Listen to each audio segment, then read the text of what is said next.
এই এক্সপেরিমেন্ট আমরা দেখব কিভাবে এফডিএম ইউজ করে তিনটা মেসেজকে আমরা ট্রান্সমিট করতে পারি। এখানে মেইনলি যেটা হবে, তিনটা ক্যারিয়ার সিগন্যালকে তিনটা মেসেজ সিগন্যাল দিয়ে মডুলেট করব। তারপর সেই মডুলেটেড সিগন্যালগুলোকে একটা লিনিয়ার অ্যাডার দিয়ে অ্যাড করব। এর ফলে আমরা একটা এফডিএম সিগন্যাল পাব।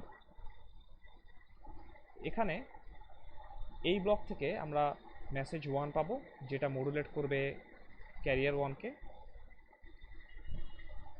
এই পয়েন্ট থেকে আমরা পাবো মেসেজ 2, এখান থেকে ক্যারিয়ার 2, একইভাবে ক্যারিয়ার 3 আর মেসেজ 3 পেয়ে যাবে। তিনটা ব্যালেন্সড মডুলেটরের আউটপুটকে একটা লিনিয়ার অ্যাডার দিয়ে আমরা অ্যাড করব, এবং লিনিয়ার অ্যাডারের আউটপুটে আমরা এফডিএম সিগন্যাল পাব, যেটাকে আমরা রিসিভার সাইডে ট্রান্সমিট করব।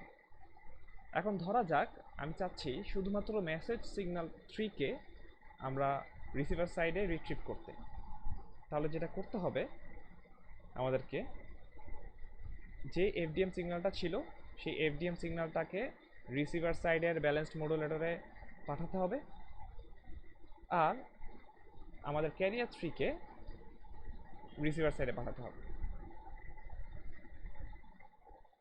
এবং এই পয়েন্ট থেকে আমরা আউটপুটটা যেটা পাবো সেটা হচ্ছে আমাদের সেই মেসেজ সিগন্যাল 3। একইভাবে চাইলে আমরা অন্যান্য সিগন্যালগুলোর কেসেও রিসিভার সাইডে পেতে পারতাম।